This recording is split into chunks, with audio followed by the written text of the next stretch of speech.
Today I'm in London with Dr. Mohammed Tahir al-Qadri, who's an influential Muslim cleric from Pakistan, who's just issued a fatwa against terrorism.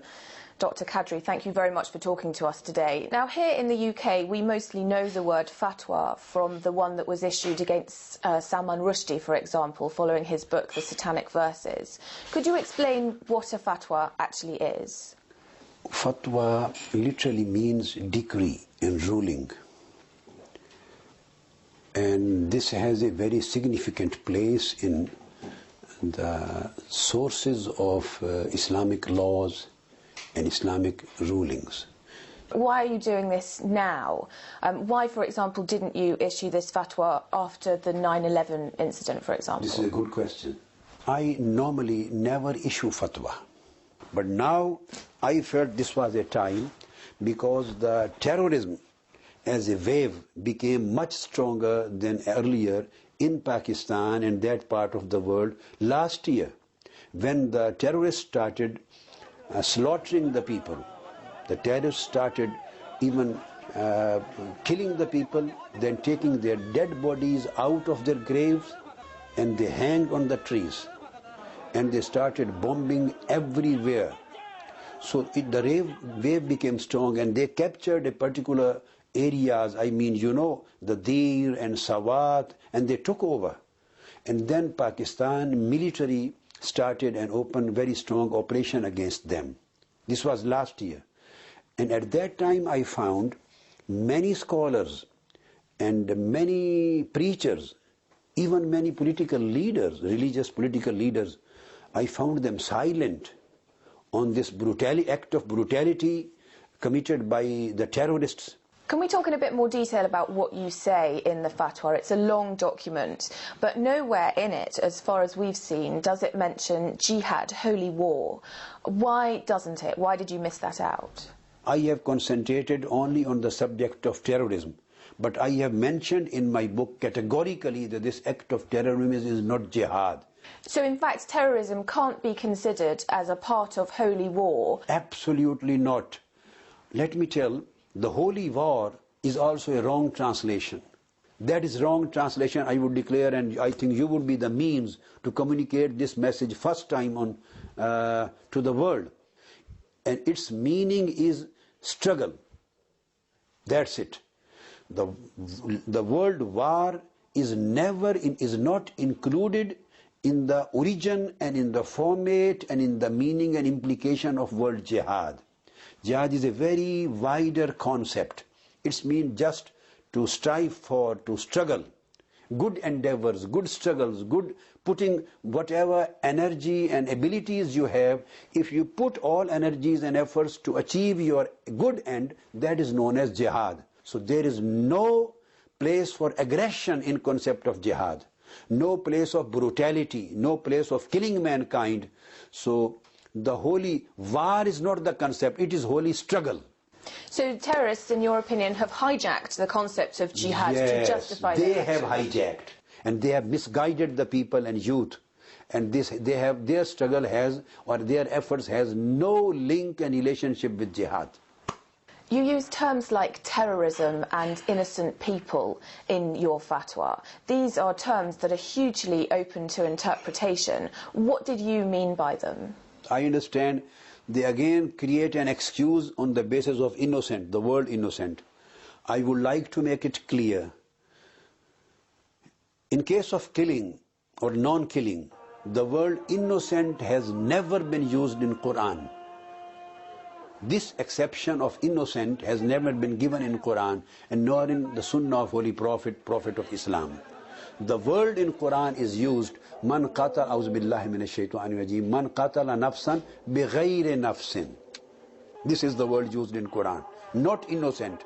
The word bighayri nafsin, meaning if anybody kills a human being without the lawful right which the court exercises, if the person was an intentional murder, so he was liable to capital punishment. If he is a rebel, so as the punishment of rebellion with killing of man, he is liable to capital punishment. And if he is a terrorist, and he kills the person, so as the punishment of the act of terrorism, he is liable to death punishment. So Quran says, if the case is not falls within these three things, he was neither an intentional murderer, he was not a terrorist or killer of man, or a rebel killing the man.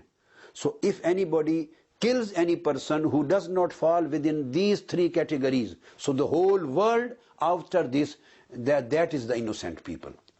All peaceful populations, all men, non-combatants, those who are not fighting with you one-to-one in the battlefield, then everybody has a right to kill one another in the battlefield. So everybody who is non-combatant and who is not liable to death of punishment through death through the court, due course of law. So all human population, societies, people working in embassies, going in the markets, living in their houses, in the schools, the trade centers, the trains, every single person, civilian who is non-combatant, is in fact innocent. The aim of your fatwa seems to go against everything that suicide bombers and fundamentalists believe about themselves. Yeah. Who's it aimed at, and what effect do you think it will have? Thousands and millions of youngsters, those who are not potential extremists, but they are available.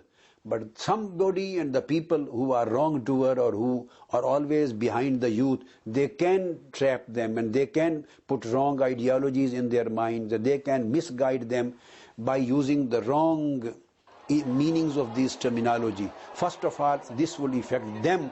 They would be clear and they would be never, you can say, kidnapped by the terrorist people. Secondly, thousands of those youth and people who have not been totally brainwashed and who has not become suicide bombers yet, but they are on the same track. They are going on the same road. They are going forward. They are not yet achieved that station, but they are on the same lines. They have become conservative. They are living an isolated life.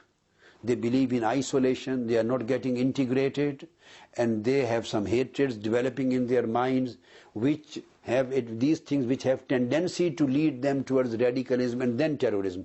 These thousands and thousands of youth will stop.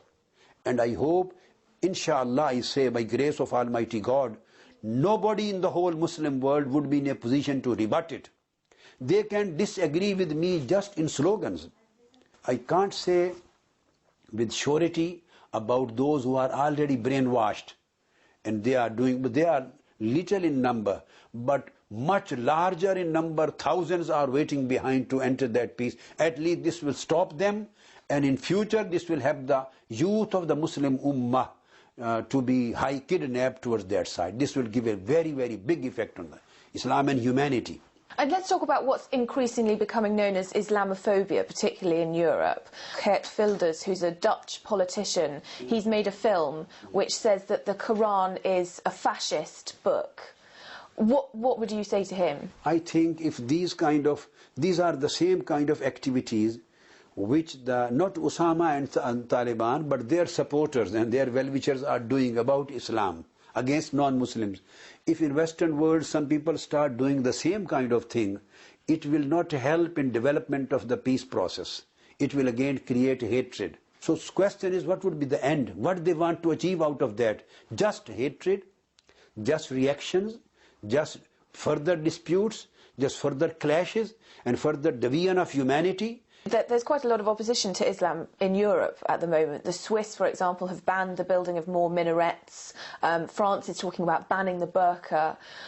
Do you think that Europe is ready to accept Islam? The best solution for peaceful atmosphere for the mankind is multiculturalism.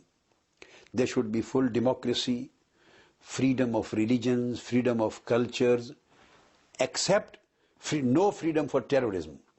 No freedom for extremism, no freedom of creating brutalities and creating divisions in the society. The first Islamic society and state created by Prophet Muhammad, Prophet of Islam, in Medina was a multicultural society.